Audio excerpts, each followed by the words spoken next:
What are like the UN? What is the UN doing to address this? Nothing. There's no alphabet soup organization that is like providing dollar liquidity to Lebanese or Cubans or to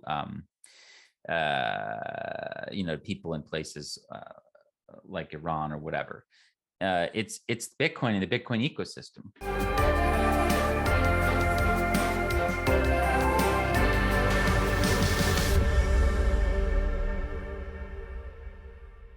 How can technology be used to advance the cause of human rights around the world? Well, somebody with a particular interest in this question is Alex Gladstein. He is the head of strategy at the Human Rights Foundation, and his focus is on how Bitcoin can be used to protect the assets and savings of individuals around the world who may live under authoritarian or oppressive governments. He joins us from San Francisco today. Alex Gladstein, welcome to Solutions with David Ansara. Thank you for having me. So, Alex, you have been involved in the human rights space for many years now. Could you tell our audience before we kick off this conversation, what is your role at the Human Rights Foundation, and what projects, what initiatives have you been involved in terms of advancing the cause of human rights globally? Sure. So I've been working for the Human Rights Foundation since 2007. It is a nonprofit that is organized and pushed forward by a group of activists from across the globe, including Garry Kasparov, the Russian dissident and chess grandmaster, Thor Halvorsen, the Venezuelan activist, and our current president, Salim Assaf, who's from Lebanon. My colleagues are incredibly diverse and from all over, and our mission is to help people who live under authoritarian societies when it comes to human rights. Our charter, is specifically to promote civil liberties in places where these liberties are lacking. And that's not to say that democracies, or let's say more full kind of what we would call maybe liberal democracies, aren't capable of doing bad or committing human rights violations. Quite obviously they are. I mean, look at the US invasion of Iraq, for example. The point is that people who live under authoritarian regimes have less venues to go through to seek change or seek reform. In South Africa or the United States or Japan or Germany or Costa Rica or any kind of like democracy that, is sufficiently advanced, there's different ways for people to seek reform. We could sit here and argue about how useful or how effective that is, or how corrupted these systems are. But the point is that like someone living in Saudi Arabia, like simply doesn't have the same venues or mechanisms. Someone living in Zimbabwe just simply doesn't have the same mechanisms as someone living in South Africa, in the same way that someone living in Cuba just simply doesn't have the same mechanisms to seek reform as someone living in the United States. So we as a nonprofit, we study these closed regimes and figure out, how best to help people inside them. That has ranged from kind of like mentorship and training and support, whether it be micro grants or aiding people who are part of the peaceful opposition with different kinds of fellowships, connections with world leaders, philanthropists, technologists. That has involved a lot of legal and policy, where we pressure governments through the UN, through pressure on corporations that deal with these entities, or even celebrities, for example, who go and support these dictatorships. The much discussed king of Swaziland, he was someone who was fond of using the celebrity kind of mechanism to promote his country. And we were heavily involved in trying to diffuse that and support human rights lawyers in Swaziland, as an example of something that might be closer to your audience here. And then we do a series of conferences called the Oslo Freedom Forum that bring together dissidents and activists from authoritarian countries with different kinds of people from different industries. And we actually held one of these Oslo Freedom Forums in Johannesburg in 2018. We've held them in New York, San Francisco, Miami, Norway, Mexico City, Taiwan, and a few other places as well. So that's kind of the background of what we do at the Human Rights Foundation. So Alex, traditionally, human rights work has been more associated with policy, advocacy, but you have a very special interest in international finance and the role that money plays in global human rights causes, and you are a strong advocate for the use of Bitcoin. How did you arrive at that as an interest, and why do you think that money is a significant focus area for you? Because they seem to be almost quite distinct topics, but I think on closer inspection, you will see that they are actually very closely related. Yeah, it's a bit bizarre in retrospect how money and currency have been stripped out of the human rights discourse. I learned about the importance of money and the urgent issue that money is broken for most people, especially under authoritarian regimes, simply by way of interviewing and speaking and learning from people from different countries, and by asking the right questions. Unfortunately, the human rights community, meaning the sort of Western human rights community, didn't ask the right questions for a long time. Meaning, if you went to a human rights conference, there would never be a speaker talking about currency or exchange rates, or the SWIFT system or remittances. These just like were not part of the discourse. Once I started to understand, once I started to learn about people in authoritarian regimes using Bitcoin, I just had a lot of questions. Like, why would you do that? That doesn't make any sense, right? This was me many years ago asking these questions. And then they would teach me why. It's not that like they have some religious like devotion to this new currency. No, it like gets the job done better for them, right? In a variety of ways. And that can be most neatly described in two kind of departments. One would be digital gold and one would be digital cash. It's kind of how it functions for people. The digital gold one is pretty simple. Over the last 5 years, since January of 2017, Bitcoin has gone up 40x in value against the dollar, 40x. Okay, so it was trading at $900 per Bitcoin in January 2017. Today in January 2022, it's trading at $38,000. Okay, so we're up about 40x, and it's not been a straight line, certainly, but people in emerging markets have noticed this. I mean, they're much more intelligent, I think, than a lot of Western people give them credit for. We have this whole like bigotry of low expectations thing. No, they've figured this out way faster in many cases than people in Western societies have figured it out because of something called financial privilege. There is this deep-seated financial privilege in my country, in America, where we have the dollar and we have Venmo and PayPal and we have an easy way of borrowing money, and it's easy for us to send money to family and friends and do commerce and all these things. That's financial privilege. Like, that's not the case for most people around the world. You know, the lion's share of the people on this planet have a hard time doing all those things, and their currency sucks and it depreciates really fast. So we in America are quite financially privileged from a currency perspective and from a financial services perspective. On a whole, I mean, even still, there's communities, vast communities and populations in my own country that are underbanked and screwed over and excluded. But generally speaking, there's also the privilege of the international reserve currency. The US dollar is traded. Well, that's all over what world. I'm saying. I mean, you use the dollar, you're born into the dollar. You know, there's power there. I mean, you're not. This is not like you're born into the Turkish lira. You know, this is like quite a different situation.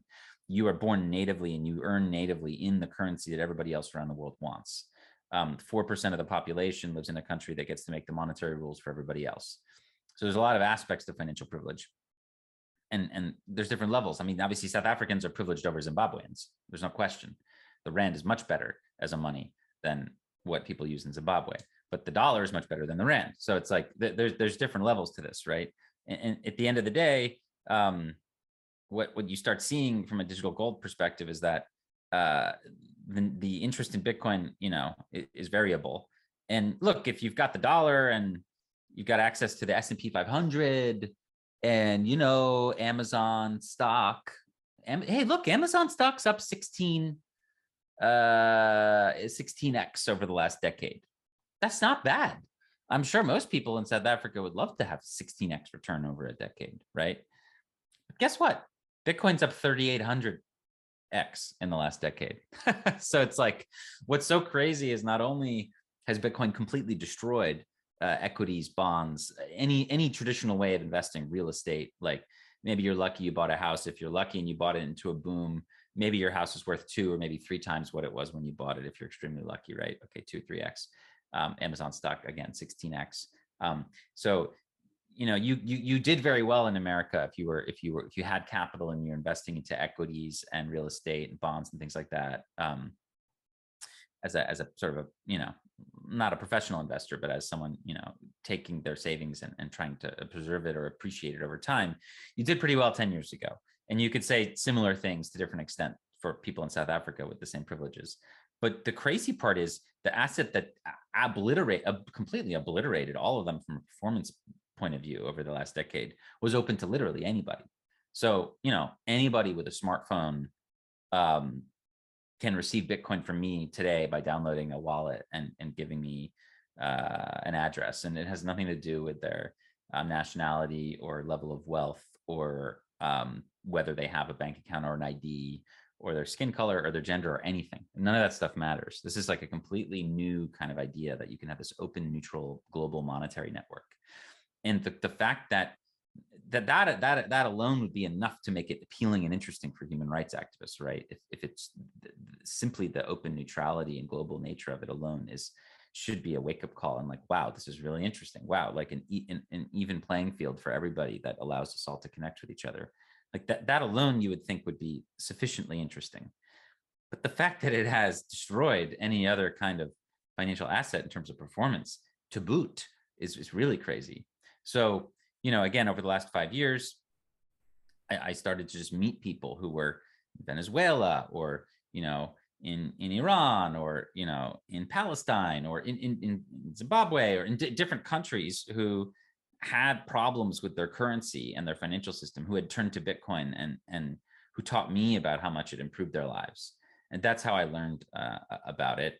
And, that's the digital gold piece. The digital cash piece is that, it's sort of like cash in a way, if you think about what cash is, well, the government knows that you make income and then that goes into your bank account and there's records of that. And then you go to an ATM and you withdraw it into cash. And now the government doesn't know what you're doing. And cash is like a very important part of our society. It allows us to have privacy and freedom. It allows us to buy things without corporations and governments having instant knowledge of what we're doing. Cash is disappearing though. Like people born today won't have cash in the future. Children born today when they're 20 years old aren't going to be using paper or metal money. It's going to be an artifact of a fossil of another age. It's all going to be digital. And we want to make sure we don't lose that ability to buy a book or contribute to a cause without corporations and governments knowing. There's a key example of this in Hong Kong as they were trying to save their democracy a couple of years ago. People would try to go in the metro and go to protests, and they didn't want their employers or their teachers to find out they were protesting. So they didn't want to use the public transit card that was linked to their identity to pay. So they were lining up to use cash to pay. So in a future world where there is no paper money, well, how do we defend our democracies? Is a very important question. How do we prevent surveillance capitalism from going on overdrive? Well, for me, the answer would be Bitcoin. So you've got this digital gold component, you've got this digital cash component, and then look, it's a digital teleporting asset. I mean, it's not inside the SWIFT system. It can just move very quickly anywhere in the world on its own payment rail, and it can't be blocked or censored. So for all these people who are being deplatformed for political reasons in different countries, whether that be human rights or that they are saying something that the public doesn't agree with, whatever it may be, this is an antidote to that, as it is an antidote to things like currency controls. A lot of people end up using Bitcoin to do business between China and Nigeria, for example, simply to go around capital controls. So there's a million different reasons why people use Bitcoin that aren't just, I'm hoping for it to go up in value in the future. That is a very juvenile understanding of what's going on. No, these are sophisticated people who have studied what this thing has done over the last 5 to 10 years, made decisions about what it is, and have allowed it to help them. I mean, think about a situation like Lebanon. You've got a total currency collapse. The Lebanese currency has lost 90+% of its value over the last couple of years. Same thing in Cuba. We could just look at these two countries.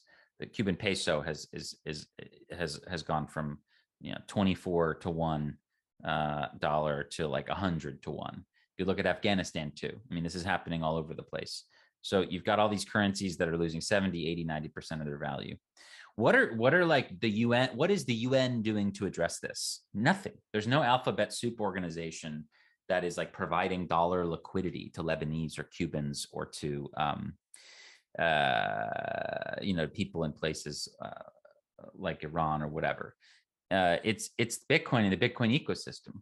So I mean, whether it be Bitcoin or whether it be something like Tether, which is the second kind of most important cryptocurrency in my view, is the most traded cryptocurrency by far on a daily basis. And between Bitcoin and Tether, in emerging markets, they account for 90+% of the volume of these digital assets. Tether is basically an alternative dollar for someone who doesn't have a bank account. And it's pegged to the dollar. Huh? Yeah, it's pegged to, I mean, the verbiage is interesting. I'm not sure if it's pegged to the dollar. It could be pegged by nothing. It could be a pyramid scheme as far as I'm concerned. But the market believes it is pegged to the dollar. And and Tether has held its peg throughout all kinds of ups and downs and crashes over the last 5 years. So it's not a long-term solution for me. And I'm hesitant to sort of promote it, but like the reality is that like it has helped way more people in emerging market countries than like alphabet soup organizations have. It has been there as a dollar for people in Lebanon and for people in Argentina and for people in Turkey, where the UN has failed miserably. So between Bitcoin and Tether, you have just these two super powerful humanitarian tools that have been helping people worldwide. And between these two tools, you have tens of millions of users. Okay. And the irony is that the traditional financial elite make fun of Bitcoin and they think Tether's a Ponzi and all this stuff. And it's like, well, what are you providing? Nothing. They're just armchair critics, So it's been really frustrating to just watch them sit there and, lounge in their financial privilege and make fun of these things when these tools are the very things that are helping people in vulnerable situations. And the critics do nothing, zero. They have no solutions. They're completely empty. Well, one of the themes of this podcast, Alex, is decentralization and bottom-up solutions to some of the world's most intractable problems. So in many ways, Bitcoin ticks some of those boxes. It's a decentralized currency. It's a open source ledger. But, the alternative, like the supranational institutions or the central bank institutions or the major corporate banks, these are kind of legacy institutions often with embedded interests that don't necessarily want to see a disruption to the status quo. But I think another very important aspect of cryptocurrencies is that it's a form of digital property rights. And that is very much inextricably linked with human rights, a way of protecting your assets, your savings from extractive elites or government officials or even corporate interests that might want to threaten your livelihood or your savings. Could you talk about that relationship between property rights and human rights and how technologies like Bitcoin play a role in that? Sure. Well, I mean, look, money is really the tool that you use to transform your time and energy into something that you can preserve for the future, right? You would transform your labor into something that can then be used to pay for other things or to be saved for the future. And for most people around the world, their money, their ability to transform their labor and effort and energy and sweat and tears into something that can be spent or given away to family or invested in is really poor. Like that technology that they have access to sucks. Like the Naira in Nigeria, a country of 200+ million people, has 15+% CPI and has 20 to 30% food inflation. And, so you got people laboring for this currency and it is literally like disappearing in front of them. And that's even a rather mild case. I mean, you look at a place like Iran, which, or Argentina, which have had inflation topping 50%. Or you look at something like Sudan, which has 300% inflation, similar to Lebanon or Syria. And then you can even go back and look at, Zimbabwe, which obviously, I'm sure most South Africans are intimately familiar with, and look at the fact that their government, completely destroyed the currency there, to smithereens. Everyone's seen the $100 trillion notes. So, I one time brought a Zimbabwean activist to the United States, and we did an event on hyperinflation, and he showed the crowd how he wore a 1980 Zimbabwean dollar around his neck, like as a necklace, as an example of what the economy used to be. And he was telling us that in 1980, the Zimbabwean dollar bought 2 British pounds. And through the policies of Mugabe, the rent seeking was so extraordinary that the value was sucked out of that technology, out of that monetary technology, so much into the elite, and into like a handful of special interests, that what was left over was just a husk, a few decades later. It's really extraordinary to see. So, all around the world, this monetary technology is fed on by parasites, essentially, and it's depleted to different degrees. And Bitcoin is a money that is immune to such attacks. There's no such parasite that can leech its value over time. It is a free market phenomenon, meaning it goes up and down according to market interest, and that's obviously quite volatile. It's poorly understood. Only maybe 2% of the world has ever used it. You can expect huge volatility moving forward, but generally speaking, it's one of these things where it's once people figure it out and they start to understand what it is, they're like, wow, I definitely want some. That's really interesting. And again, it doesn't have the guardrails that fiat money has. So for better or worse, it doesn't have the Fed behind it that at times when the dollar's looking weak, the Fed can come in and debt monetize, right? It doesn't really have that stuff. But what it has is just this relentless neutrality. Nobody can change its rules. And that results in a time frame and in a phenomenon where, again, it's volatile enough that the average person doesn't really take it seriously sometimes, because they look at it and they're like, oh, well, this thing is just useless. I mean, how can you use a currency that goes down 50%? This is what they lead themselves to believe. What they don't stop to think about is okay, sure, Bitcoin's down 50% from October, but it's up 4x in the last 18 months. People just allow themselves to be gaslit by recent events. It's truly amazing. So, that's the only way. I mean, how else can one explain the fact that this thing has gone from zero to, essentially $1 trillion, or from, zero to whatever it is, $38,000 over the last 12 years. And everybody thinks that it's stupid, or that its promoters are religious and crazy and stuff like that. There's something weird going on here. But it has not been lost on millions of people in emerging markets. Out of necessity, they're using it, whether it be to do remittances. I mean, if you think about this, the average payment from Europe or America to sub-Saharan Africa costs 7%. Okay, they take 7% on a $200 or $500 remittance. Okay, well, you use Bitcoin and you use what's called the Lightning Network, which is a way of using Bitcoin instantly and cheap, instantly and essentially for free, for a tiny fraction of a penny you pay as a fee.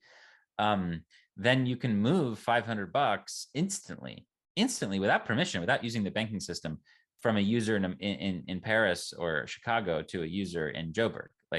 You can move $500 instantly. Now, what does the user in Joburg do with that $500? That's up to them. Do they want to save it for the next 5 years and watch it grow? Or do they want to just sell it using a service like Paxful or local Bitcoins for Rand? And they can do that within minutes. So, I mean, people have options. Maybe they want to sell it for Tether. You can easily do that too. Set up a Binance account or God knows what. There's a million different services. So people have freedoms now where they can receive a remittance or a payment, and they can choose whether to hold it in Bitcoin or to peg it to the dollar in a variety of different ways. So, once you start going into this system, it's like no surprise that people are over time, fleeing the old system and going to the new one. The old one is exclusionary, extortionate, and repressive. I mean, if you think about, it's just kind of funny that like these like pension funds and large institutions are holding all this like in real terms negative yielding government debt. Like what? You're holding. It's just the psychology of it is so funny to me. Like the U.S. government debt is considered the risk-free asset in the world. I'm like, okay. So currently, inflation is 7%, and interest rates are like around 1%. Okay, so you're telling me that the risk-free asset is guaranteed to lose 6%. This is just crazy. So what you're going to see over the next decade is like, in my opinion, the idea of like the risk-free asset move from US treasuries to Bitcoin, like over time. Like you're going to see people realize that like in a deep sense, Bitcoin is the risk-free asset. It's going to take a long time for people to figure that out. Maybe a decade, maybe 2 decades, but and it's clouded, it's shrouded by its adoption process, which is, again, there's no guardrails on it, and it's completely open and global and 24/7. So, but what you're watching, if you look at a logarithmic scale of Bitcoin's price, you're watching the monetization of a new asset. And this is, again, just to underline, this has not been lost on people in emerging markets, and it has not been lost on human rights defenders who've had their bank accounts frozen and need a way to receive donations. It's not been lost on people who live behind sanctions, who unfairly are not allowed to buy iPhones or work for Microsoft simply because they live in a place like Iran or whatever. It's not been lost on people in Cuba who need to get money back and forth to their family in Miami, but the US government prevents them from doing so. It's not been lost on a lot of people.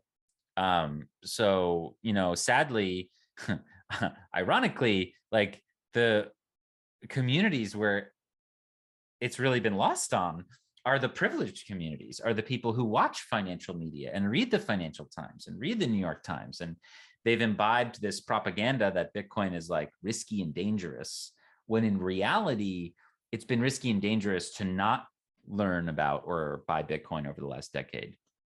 So it's kind of a weird thing. But the reality, what the result is that when it comes to Bitcoin specifically, the capital is not San Francisco. No, the capital is maybe Lagos, or the capital is maybe Buenos Aires. So in terms of innovation, where the products are, where all the stuff's coming out, that's kind of what's happening. Like the innovation's happening kind of more on the edge as opposed to at the center. So I've observed that, and that's been very interesting to watch. Yeah, and I think what a lot of this monetary stimulus has done, and what this creeping inflation has created, is a high time preference, that it's kind of driven a sort of a consumerist mindset, because why save for the long term under fiat currency? That let's spend now. Yeah. And I suppose it's very interesting to see the ups and downs of the Bitcoin price on a month-to-month basis or a year-to-date basis. But I mean, ultimately, it is a longer-term play and a store of value. I mean, I think what's interesting is that I think if you consider the various roles of a currency, a store of value, a unit of accounts, and a medium of exchange, the medium of exchange aspect of it, because of some of the short-term volatility, it's still a bit uncertain. I mean, you wrote that article for Bitcoin Magazine, which we'll link to in the show notes, where you spoke about your trip to El Salvador, and you bought yourself a cappuccino at one of the baristas there, and you paid using your smartphone, and you joked to the waiter that you should save your tip, which I've just given to you in Bitcoin, because one day you can buy yourself a fancy car. But it does pose a dilemma in a way that, when you see this logarithmic rise in the price, does that not affect people's purchasing behavior, their ability to use this on a day-to-day basis? Or do you think that these secondary systems like the Lightning Network will kind of play a role in being a kind of mediator? Yeah, well, first of all, if Bitcoin is your bank account, then you have no other choice. Like if you have to spend the Bitcoin, right? But the bigger, broader phenomenon that I think you're going to see happen over the next decade or two is like today, for people whom Bitcoin, where Bitcoin is a investment, where it's like part of their portfolio, yeah, of course they're not going to sell it or spend it. Like they want to hold on to it. They understand what it's going to do. And that's basically what's known in economics as Gresham's law. Like if you look at money, the bad money drives out the good, meaning the money that we're going to use in daily behavior is going to be the fiat currency that our governments are printing. And we're going to choose to save the good money, the Bitcoin. And that accurately describes kind of like, Bitcoin's use case today in like Western countries. And it actually was, I think, first noticed way back when kings would do coin clipping.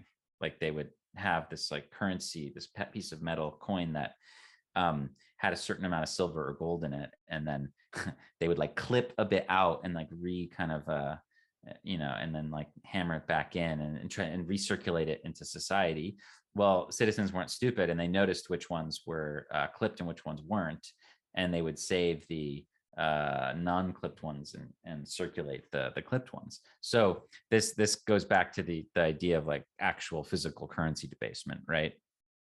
But what's interesting is that this is just sort of stage one.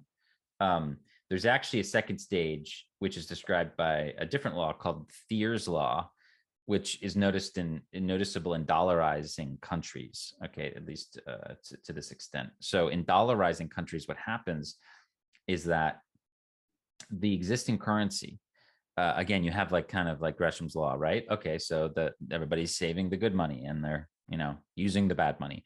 Well, when the bad money gets bad enough, nobody wants it.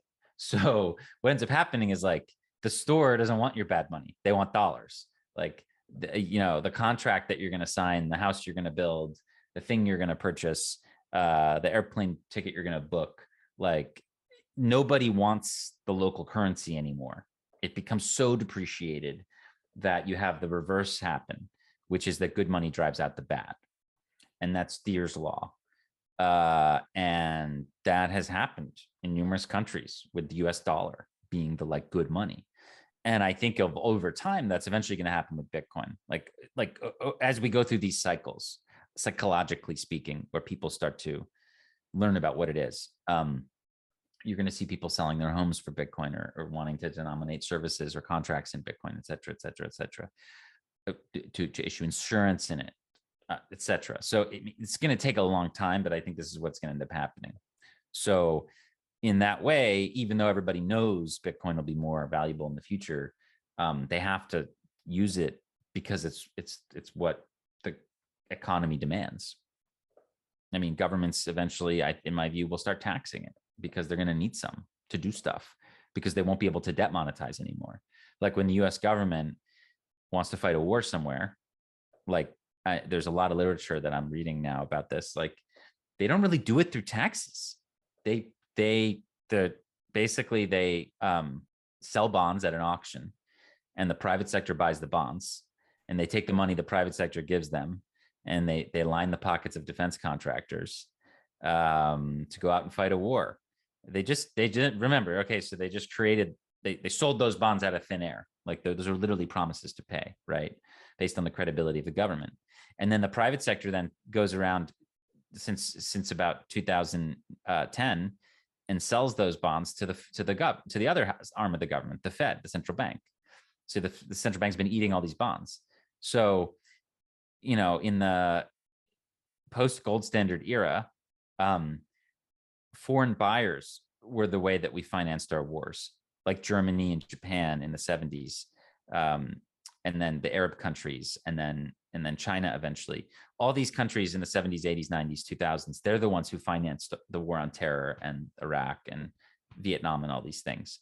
But starting in like 2013 or so, the foreign buyers of our debt stopped buying. They didn't sell. They're not like China's not just going to sell $1 trillion of our debt. That would be bad for them for a variety of reasons. But they stopped accumulating. So all of a sudden, fast forward to today, the Federal Reserve is the largest buyer of American debt. So like in the fiat standard, like what's been happening is that like the government is doing debt monetization to pay for war at the expense of the currency, which is buying less and less for the average person. but it's not like a democratic process. It's not like the people have been consulted about this, right? It's just that stuff gets more expensive.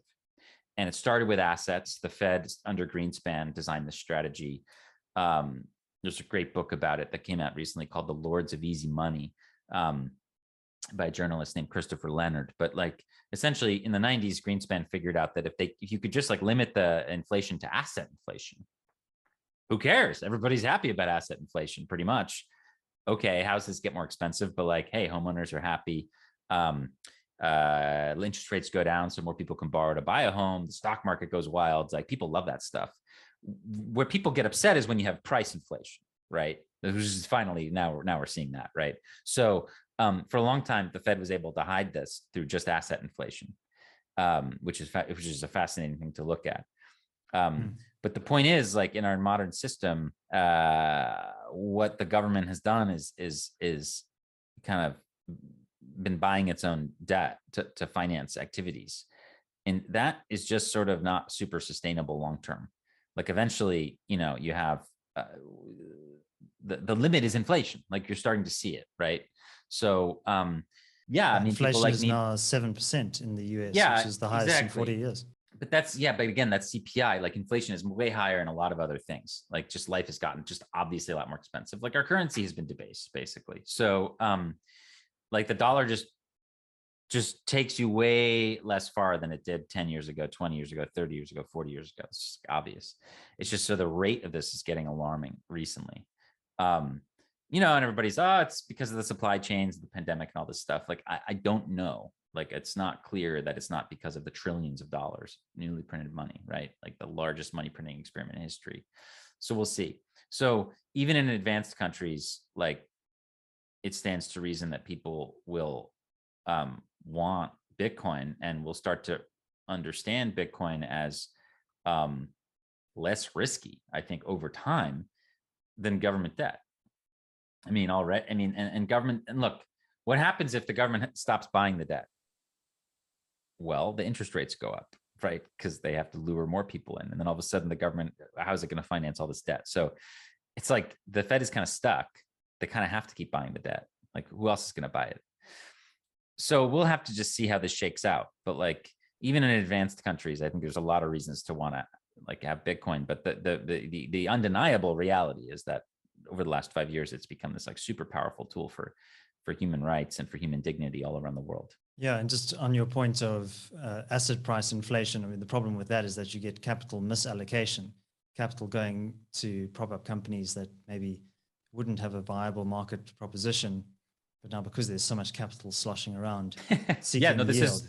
This is the Japan thing. It's like, okay, there's a fascinating documentary free on the internet based on a book called Princes of the Yen, which I'd recommend people look at. And it's the story of how under US pressure, the Japanese got the Central Bank of Japan, the Bank of Japan, created an asset bubble in the late 80s.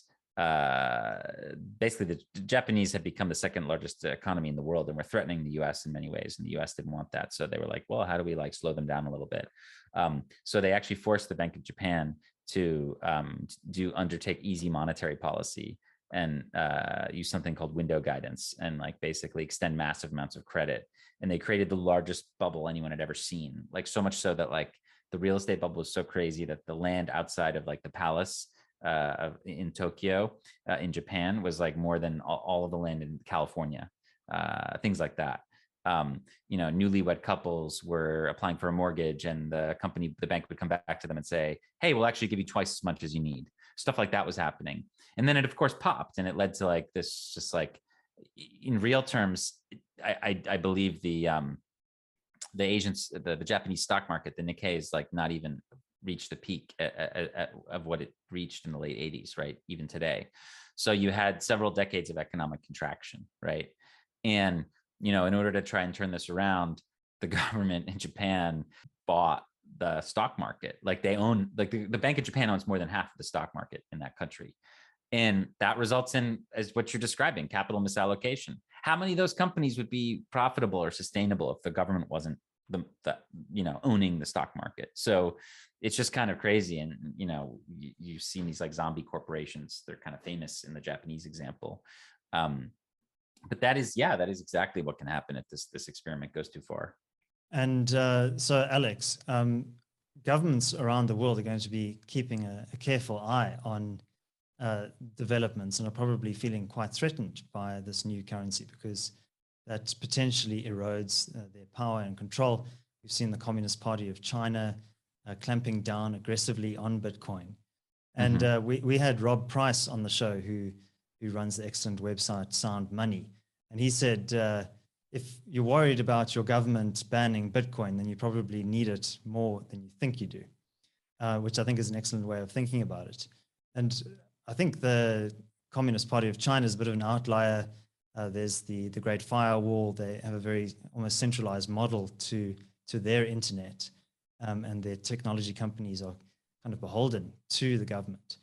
But do you think that we might see a broader threat in other parts of the world, a kind of a regulatory pushback or an attempt to stifle Bitcoin and to eliminate it as an alternative currency?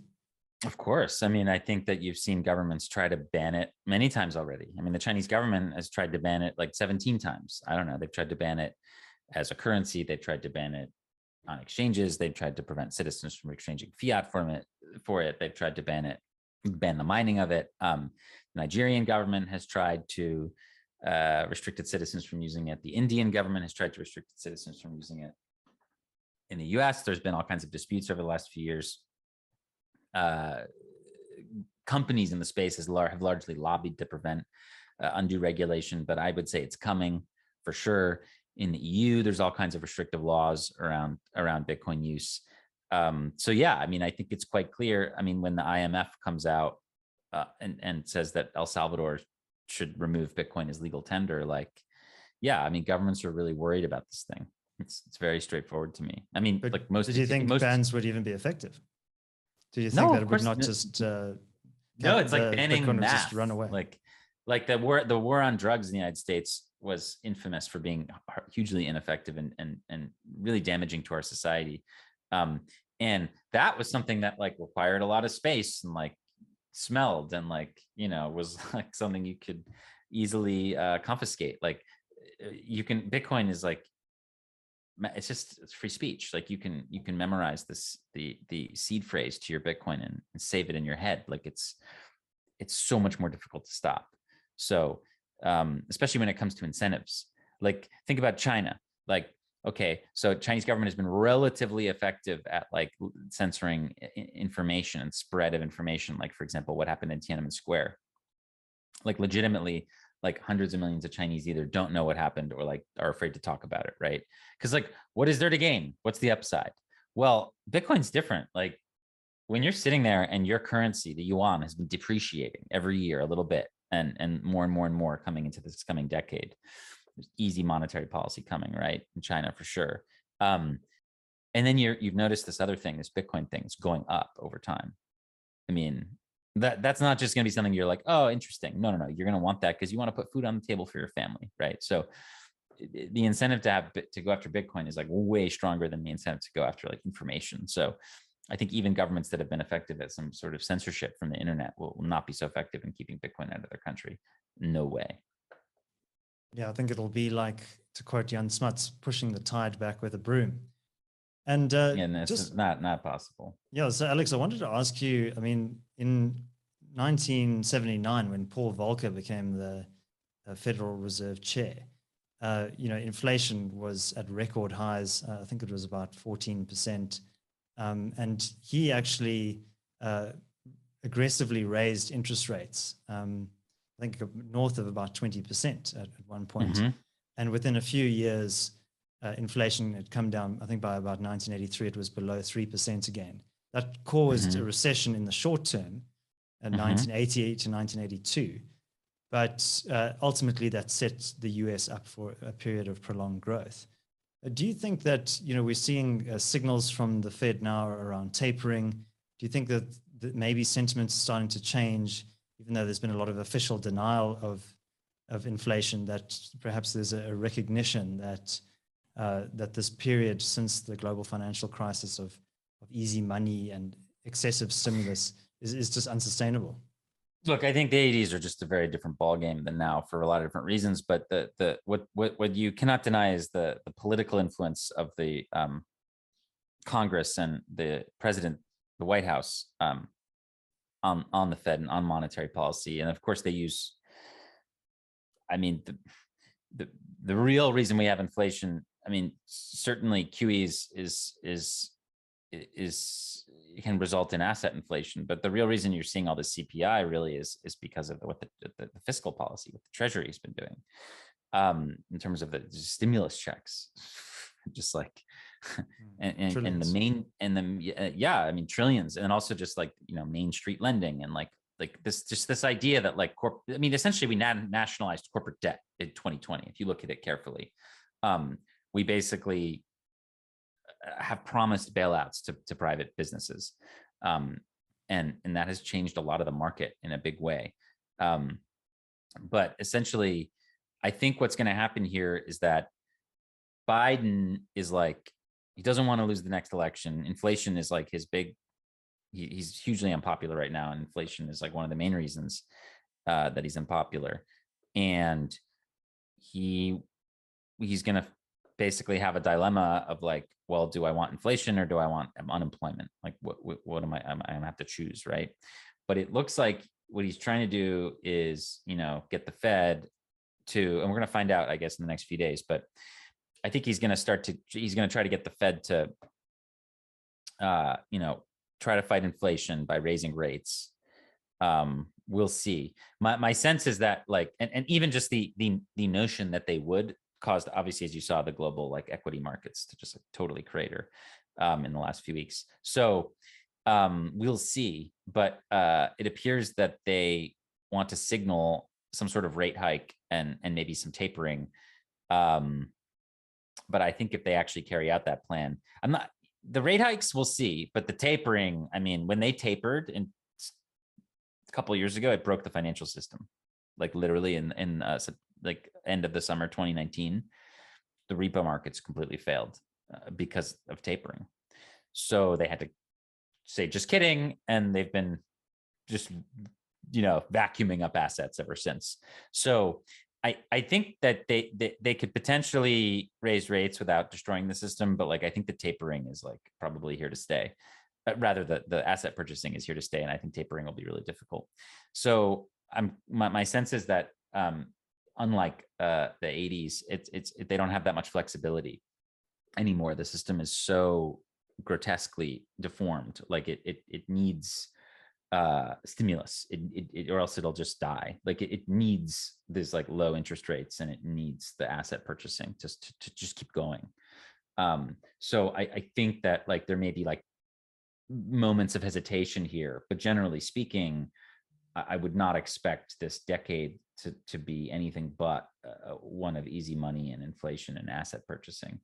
I think if the Fed decided to stop asset purchasing and to raise rates to a reasonable level, like 4%, 5%, right? Then it's like all of a sudden people can say, oh, I should buy treasuries. That's like that's reasonable. And like, if I'm going to take a risk, then I go out higher on the yield curve, and maybe we're talking 6-7%. I mean, that's a more healthy economy, right? They can't do that. Like, there's just no way they could raise rates to like a reasonable level and stop asset purchasing. I just don't believe it. So I think it's going to be a very friendly macro climate for Bitcoin in the coming decade. Okay, and yeah, it's very difficult for those policymakers when they've been riding the tiger for so many years to suddenly stop and get off, because that tiger might eat you. I wanted to turn the conversation now to global politics and some kind of bigger macro themes. As I mentioned, we focus a lot on decentralization. It seems that Bitcoin is playing a role here. I was listening to an interview with Balaji Srinivasan. I don't know if I'm pronouncing his name correctly, on the Tim Ferriss podcast. He was talking about this new triangle of power, which he termed BTC, CCP, and NYT. So CCP was this kind of very highly centralized model, which is exemplified by the Chinese system. And then BTC is this kind of sovereign individuals, where people are kind of disconnecting from the traditional institutions, be that financial institutions, education institutions, the way that they work is decentralized. And then NYT, which is kind of woke capital, which is this big aggressive push for green financing, sustainability, and then also some of the other kind of social justice causes. And that these three ends of the triangle, it's kind of a caricature, but they're in tension with one another. I mean, so do you think, like, broadly, I mean, what the conversation is discussed here is really the failure of the financial system, the destruction of the credibility of that system. Do you think we're now starting to see a kind of a bifurcation, a pulling apart of our traditional institutions, including the way in which we think about money, but more broadly? I mean, if you think of the United States, there's now a very high level of differentiation between different states. From what I've observed, people are leaving California and going to Texas or Florida to seek more kind of free market friendly approaches. Other states that are becoming more social justice oriented, for want of a better term, introducing a whole lot of policies that are having some pretty interesting and second order effects. So do you think that this is part of a broader trend that we're seeing globally at the political level? I mean, I think it really depends on your context and where you live. But I think what's clear is that the international financial system is changing, and we're moving from a hyperpower America world to a world with a bunch of different powers. China, India, and Russia are now trading commodities with each other in their own currencies. The US is just like, its power is waning a little bit. I mean, it's still the most powerful country, but it's not going to be like it was 20 years ago. I don't think ever again. And we're going to be in this like multipolar world. And I think that it's a more digital world, as Balaji has talked about a lot. I mean, it's a world where it's easier for them to move around and go to different countries and jurisdictions. And ultimately that's like the sovereign individual thesis of like, the states will compete for you, right? I mean, I love the idea. I see some evidence for it, but we're very early there, very, very early there. I mean, that's I guess what you're hinting at is this idea that, like, policies in certain states in the United States are incentivizing people to leave more kind of restrictive or kind of like woke kind of policies. And yeah, I think there's some evidence for that, but it just seems so early. I do think that, like, when it comes to Bitcoin, that countries that are more friendly to Bitcoin and that adopt Bitcoin earlier are going to be just like massively advantaged over other countries. Fidelity just put out a report that detailed this, which I thought was kind of extraordinary. But there is certainly this like geopolitical game here where, like, you don't want to be the last country to adopt Bitcoin. Like, that would be like a terrible choice for your people. So the question is just like, when does that game start? And obviously we had El Salvador this year, a hotly contested topic. But over the next few years, I think that game will continue. And we'll just kind of have to see where it goes. And it's really interesting for human rights, because I think there's this dilemma for these authoritarian regimes that may be interested in Bitcoin because it helps them get around like the SWIFT dollar system. But if you have too much Bitcoin adoption domestically, then it ruins their ability to control the economy, and it hurts their autocracy, and it empowers the people. So they're playing a very dangerous game in the coming decade, because it's kind of like what they want is they want the state to be able to use Bitcoin, and they want individuals in the government to be able to use Bitcoin, to be corrupt and to go around the dollar system or whatever. But they don't want the people to use Bitcoin. And I just don't think that's possible. Like, I don't think they can have it both ways. So I think there's this, and you're seeing Putin kind of waver here on this right now as we speak. The Russian central bank and the Russian government is going back and forth on Bitcoin and mining and crypto. And one day they're going to ban it. The next day Putin says, oh, I think he said today that like Russia had favorable conditions for mining. He's correct. Like, so we'll see. I think there's this, there's this dilemma that they're going to face, that like, well, it could really help countries because they can use their energy resources to mine it, and it can help them get around the dollar system. But on the other hand, if their citizenry starts using it, then it reduces their ability to control their citizens. So it's a fascinating dilemma that I think will very much color the coming years. Yeah, I think there's going to be some very interesting game theory dimensions to that relationship between the state and citizens. But now, Alex, we've had quite a macro level conversation, but uh, as I said, this podcast focuses on bottom up solutions and perspectives. So many people might be tentatively interested in Bitcoin or cryptocurrencies and maybe thinking, well, how does this apply to my life as somebody who's wanting to invest for the long term, preserve the security of their assets? How do they go about getting into this world? Because sometimes somebody like myself, it's kind of technology geeks who seem to be in the know about this, and maybe it's a bit intimidating to the layperson. How would you recommend getting involved in the world of cryptocurrencies? Yeah, well, look, I think start with learning about Bitcoin, and then you can expand from there. But I would try to use it. I mean, maybe get a friend to send you some. Maybe buy something with it on the internet. Maybe learn how to set up a hardware wallet and take control of your own finances, and maybe consider buying a tiny amount of it every week or every month. I mean, this is popular among people all over the world. They take this idea of dollar cost averaging, and they're not like risking what they can't afford or anything like that. But maybe instead of that extra coffee, or instead of that extra whatever, you're spending $5 or $10 a week on Bitcoin, or a month, $20 or something like that. And in America, you have like apps like Cash App that could just do this for you, right? And then there's millions of people in the United States who do this. They sit there, they blindly just have it running, and then at the end of every month, they sweep the funds into their own control. This, I think, is actually quite important as we go into the next decade. Like we need citizens to have Bitcoin. We don't want the government and the corporations to have it all. So it's like super, super important that you learn about self-custody. And then you go from there. Moving away from third-party platforms. Yeah, like actually, holes.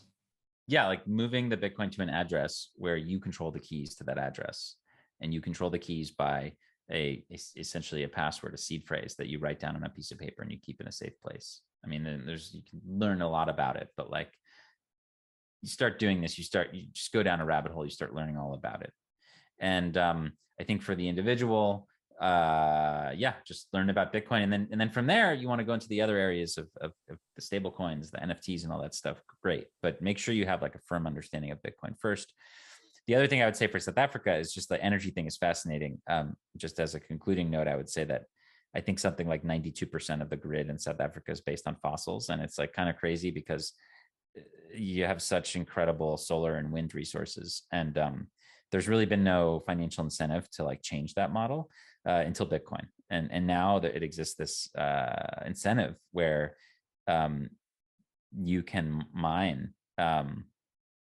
Bitcoin by transforming running water or wind or solar power into it. And I think this could be really healthy to like start to transform the energy grid in South Africa away from fossils, and it can be done through Bitcoin as the subsidy, because essentially you build a wind farm or a solar farm, and it can immediately be used to mine Bitcoin. So there's like immediate revenue, as opposed to like if some state project is doing it, like okay, they build the solar farm and then it's just sort of sitting there, and then it takes another 2 years to connect it to the grid, and it's just like it's not very effective. Bitcoin mining is the bootstrap that makes it all possible. So I think I'm excited to see what happens in that area over the coming years as well. And Alex, would you describe yourself as a Bitcoin maximalist? I think there's a lot of people who are hyping Bitcoin quite a lot, and I think which is driving some of this price increases in Bitcoin. And is it not worth having a bit of a cautious humility when it comes to the future of Bitcoin, as well as some of the optimistic side that you shared? Yeah, I mean, like, stay humble, obviously, but also like don't sleep on this thing. I think Bitcoin maximalism is a term invented by the person who created Ethereum as a way of sort of disparaging people who didn't want to buy his coin. I mean, obviously, I've spoken a lot about the benefits of stable coins like Tether on this show, so I think that would exclude me from being a Bitcoin maximalist. But I I certainly would be proud to be called a Bitcoin advocate. And yeah, I'm very skeptical of the, really beyond stablecoins, I'm very skeptical of the other cryptocurrencies. I think almost all of them are Ponzi schemes or scams, and people are going to lose tremendous amounts of money on them during bear markets. And you just got to be careful with that other stuff. Yeah, I mean, look, it's like easy money. It literally can be created with a button click. So the ability for you to have a short gain is massive, and it certainly will outperform Bitcoin in like a short time period, right? But you've got to deal with a whole bunch of other factors, like, well, when do you buy and when do you sell, and what are the tax implications of that? And yeah, like if you bought Solana a year ago and then sold it in November, like, or October, like, yeah, that's great for you. But like, how many people did that?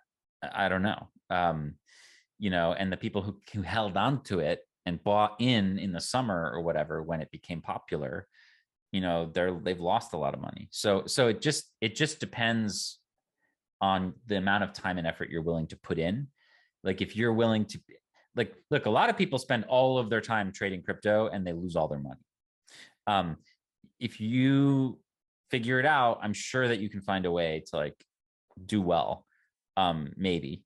But it's just, you have to like quit everything else you're doing and focus on it. Like, Bitcoin is a way for anyone to benefit, regardless of like what they could just, have some Bitcoin, or, start to enter into the Bitcoin community. Again, I think you want to be slow about it, be skeptical, learn first. I mean, my main thing is invest your time in Bitcoin first before you invest your resources. But I think as you start to invest your time in it, you're going to start wanting to invest your resources in it. I think it's just kind of clear. So certainly be cautious and skeptical, but don't have any illusions about what's happening. And I mean, this is such an interesting time. And I think that if we were to look back on our conversation in 10 years, I'm pretty sure that our regret would be that we didn't tell people to buy more Bitcoin. That's my general sense of what's happening here. Go do your own homework. But I'm pretty sure that if you have me on your show in 2032, we're going to be like, we were not nearly as aggressive as we should have been. And there's going to be a lot of people that regret actually not telling friends, family, people about this thing. But that's the benefit of hindsight, right? That's what we can say today. We can say today, oh man, I really should have told my family about Bitcoin 5 years ago. Yeah, well, maybe you should have. And what's going to happen in 10 years? I don't know. It's something it'll be interesting to do some soul searching over the next decade about that, for sure. But at the end of the day, this thing's got to be something that you're looking at seriously. Like, you just essentially don't dismiss it. You got to know that it has tremendous value for tens of millions of people, and it could have value for you too. So thanks for having me on and for this discussion. Well, I certainly hope that I'm still doing this podcast in 2032. And if I am, I will definitely invite you back. But hopefully we can have another conversation before then as well. But Alex Gladstein, I wanted to thank you very much for coming on to the show. Hey, it's my absolute pleasure. Take care. If you enjoyed this conversation and you're watching on YouTube, please do give this video a like and subscribe to the channel. Also leave your thoughts in the comments section below. And if you're listening on your preferred podcast platform, please do subscribe there as well and leave a 5-star review. That really helps the show to grow. My name is David Ansara. Until next week, take care.